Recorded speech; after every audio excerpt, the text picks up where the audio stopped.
I taught it wrong for 12 years. Not because I was dishonest, because no one told me there was more.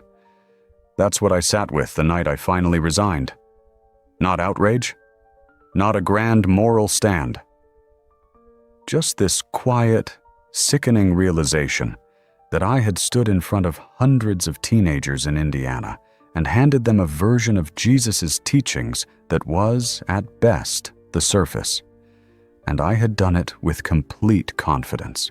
I had done it with grades and tests and the kind of authority that boys and girls don't question when a man in a tie writes it on a blackboard. I'm Nathan.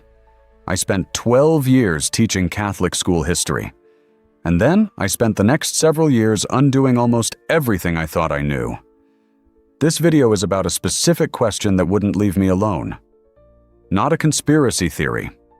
Not a Da Vinci Code fantasy. An actual, textual, historically documented question that is sitting right there in the Gospel of Mark, chapter 4, verse 11. A verse I taught dozens of times without ever really stopping to hear what it says.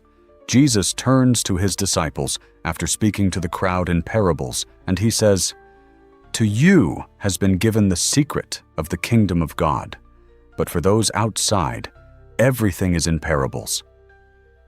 For those outside, everything is in parables. I had read that line maybe 40 times, and only once did I really stop. And when I stopped, I mean really stopped and let the words land, I understood that this was not a throwaway phrase.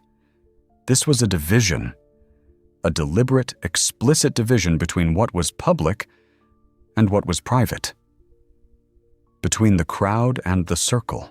Between what you got if you showed up on the hillside and what you got if you were one of the 12. The question I couldn't shake was this: what did the circle actually hear? If you want to know what happens when that question goes all the way down, stay with me. Before I go any further, if this kind of investigation resonates with you, if you're the type of person who can't read a passage without needing to know what's underneath it, the subscribe button tells the algorithm to bring you more of these. I have a lot more that won't let me sleep. Now, let me tell you how I got into this. When I was still teaching, I had a colleague, older than me, originally from Guadalajara, taught Spanish on the other side of the building. One afternoon in the faculty lounge, he placed a battered paperback in front of me without explanation.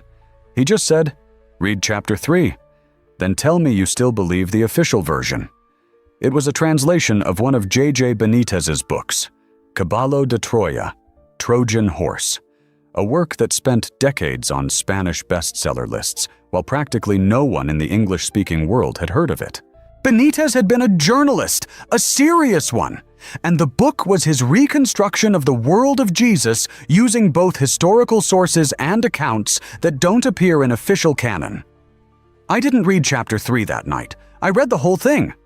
And I remember thinking, how is it possible that in 12 years of teaching Christian history, I had never encountered this conversation? The conversation about what gets left out, what gets selected, what gets handed forward, and what gets set aside. But here's where I need to slow down and be honest about something. Because there are two very different answers to the question, what did Jesus teach in private? And I spent a long time confusing them. One of those answers is thrilling. Romantically, almost intoxicatingly thrilling. The other one is more careful, more nuanced, and, I think, more true. And the more careful answer is the one that cost me something. Let me start with the thrilling one. Because it exists. It's not invented. In 1945, a farmer named Muhammad Ali al-Saman was digging for fertilizer near the cliffs of Nag Hammadi in Upper Egypt. His mattock struck something hard. He unearthed a sealed red clay jar.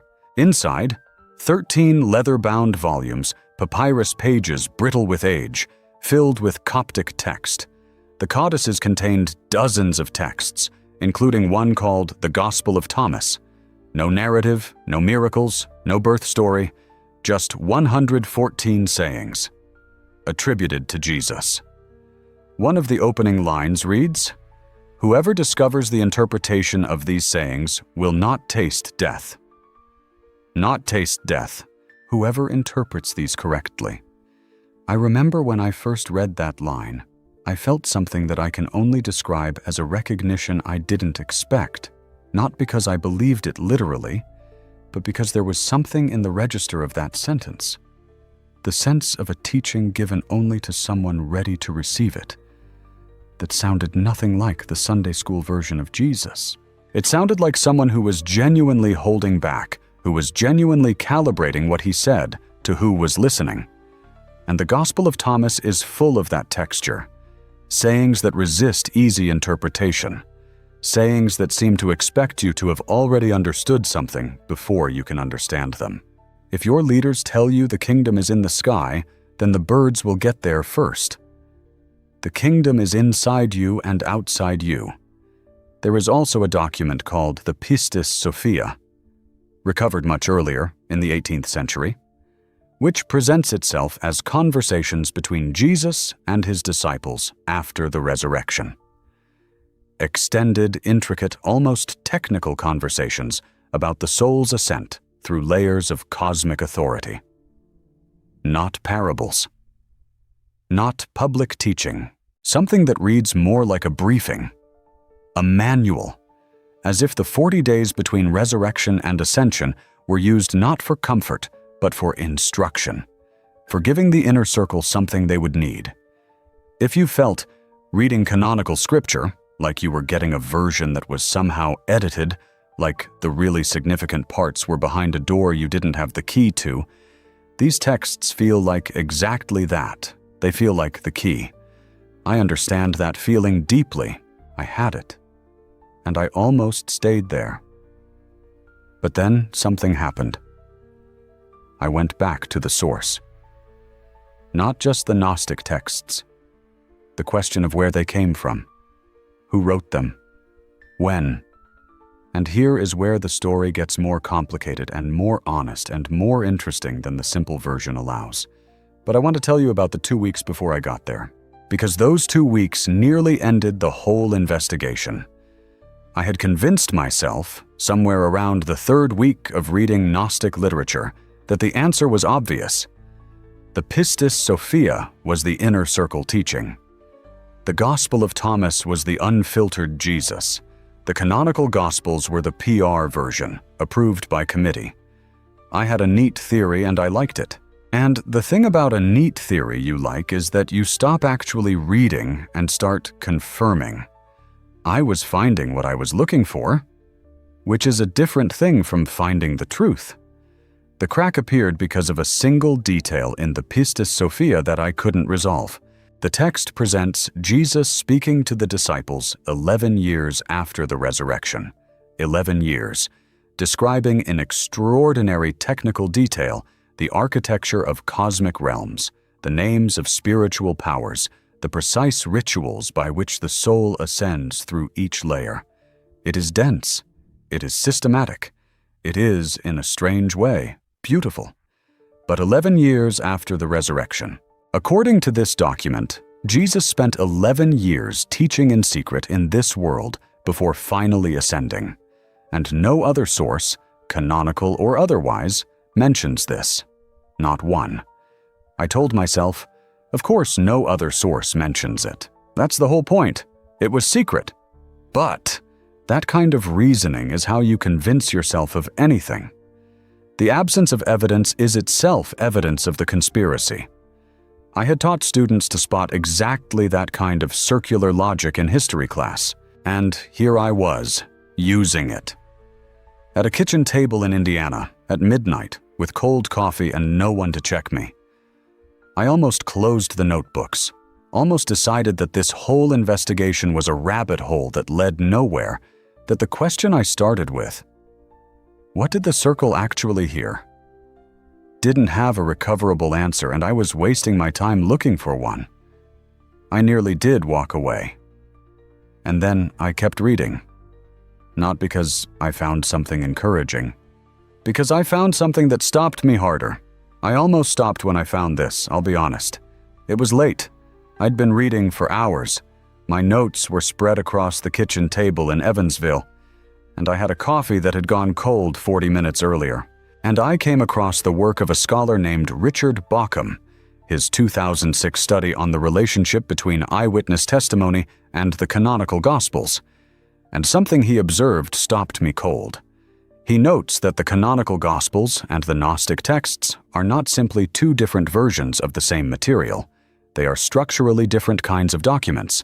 The canonical Gospels are biographical. They track a life, a ministry, a death, a resurrection. They presuppose a public Jesus.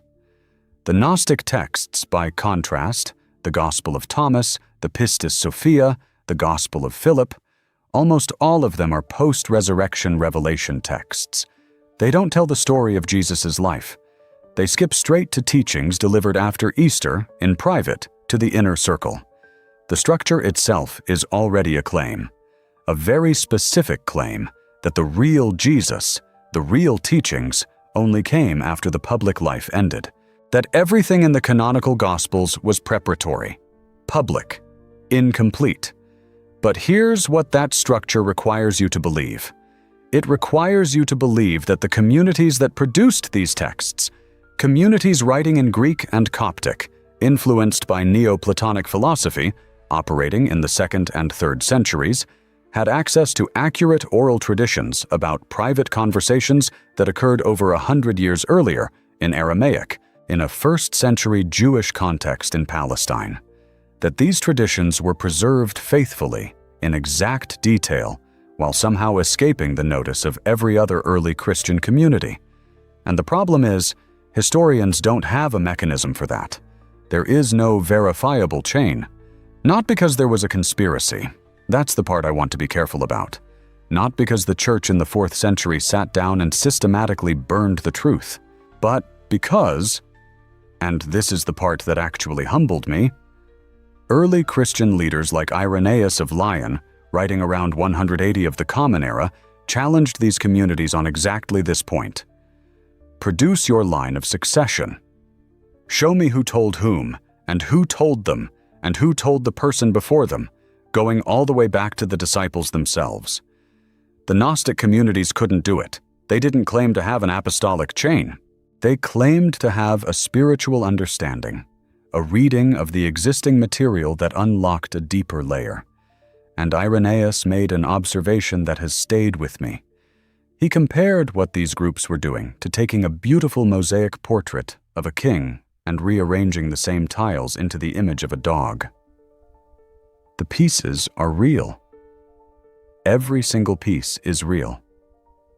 But the picture is not the king. I sat with that for a long time. Because on one hand, he would say that, wouldn't he? He's defending the institution. He has every reason to delegitimize the competition. But on the other hand, the pieces are real observation cuts deep. The Gnostic texts are not random invention. Many of the sayings in the Gospel of Thomas have parallels in the canonical Gospels. The imagery, the concerns, even some of the phrasing. It's clearly coming from a community that knew the public teachings.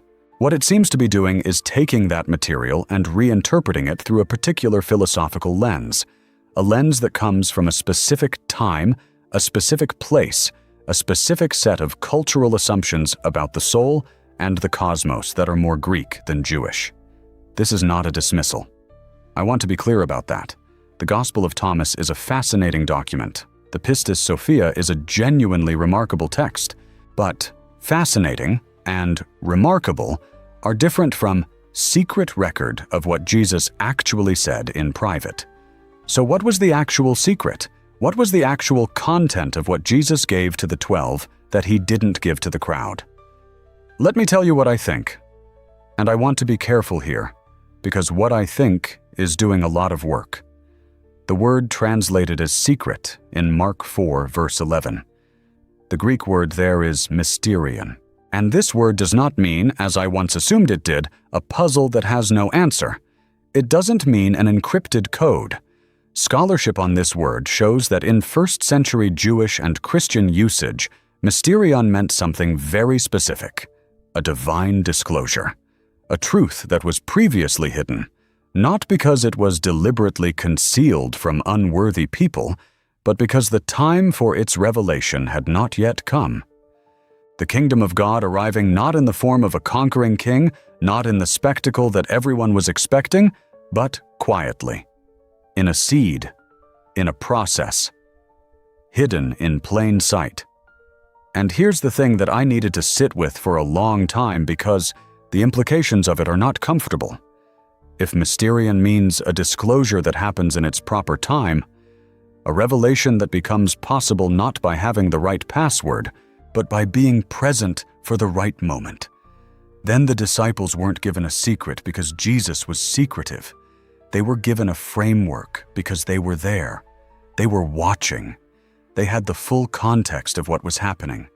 They had spent time with this person over months, maybe years. They had seen how the crowds responded. They had seen the gap between what people projected onto Jesus and what Jesus was actually doing. The explanation that followed the parable of the sower, the private explanation, just the 12, wasn't classified information. It was what the parables actually meant when you had enough context to understand them. The crowd heard the story. The disciples got the interpretation. Not because Jesus was running a mystery cult, because they had earned enough context to receive the interpretation. Wait, let me reformulate. Because when I say earned, that sounds like I'm saying the crowd wasn't good enough. That's not it.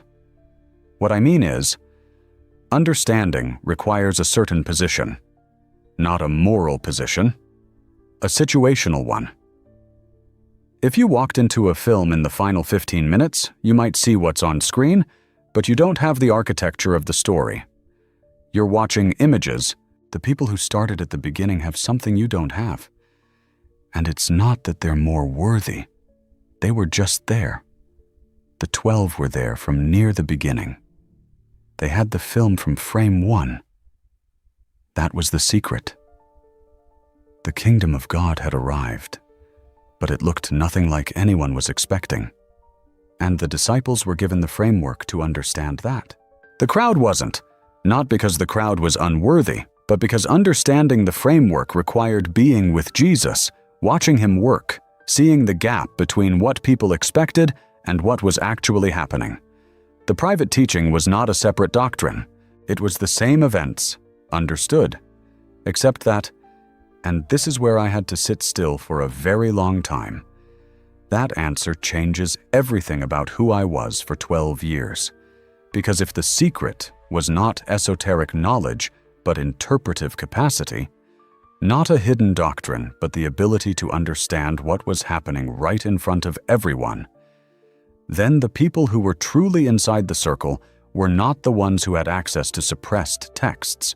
They were the ones who had been changed enough by proximity to actually see what was there. And I think about all those years standing at the blackboard, and I think about what I was actually giving those students. I was giving them information, dates, doctrines, the Council of Nicaea, the canon formation, the major heresies and their refutations, all accurate, all real. But was I giving them the capacity to see? That question does not have a comfortable answer, not for me. That's the price of this investigation, and I'm not going to pretend otherwise. I taught in a Catholic school. I stood in front of classrooms of 16-year-olds who were asking, genuinely asking, some of the biggest questions a person can ask. Who was Jesus really? What did he actually teach? Is what I'm being told the full story? And I gave them the curriculum. The timeline, the councils, the schisms, the doctrines. I could answer every question on the AP exam. I could parse the difference between Arianism and Nestorianism. I knew dates that most theology professors couldn't cite without notes. And I think that I gave them knowledge as a substitute for encounter, that I stood between them and the material in a way that made it manageable. Organized, safe, something you could outline and summarize and hand back with a letter grade. The institution was not malicious. I want to be careful about that. Nobody in the administration woke up in the morning and said, let's make sure these students never have a transformative encounter with the texts. The system was doing what systems do, making the transmission of information reliable, repeatable, measurable. Those are not bad things, but they are not the same thing as what happened in a first-century boat at night after a day of speaking to crowds when 12 people leaned in and heard the parable explained. I couldn't give them that. I was trying to teach the explanation while skipping the experience of needing the explanation. And those two things are not the same. I walked out of that school carrying something I wasn't expecting. Not vindication, not relief, not the satisfaction of having finally found the real version. I walked out carrying the specific weight of having been, for 12 years, a competent keeper of the public teaching. Not a bad thing, but not the circle either. I went into this wanting to know what Jesus said to the 12 in private.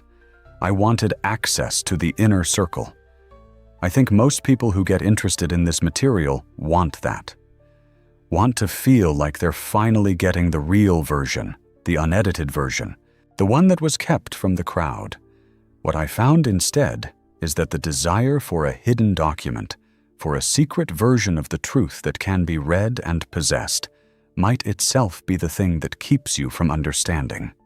The insight the disciples received wasn't primarily propositional.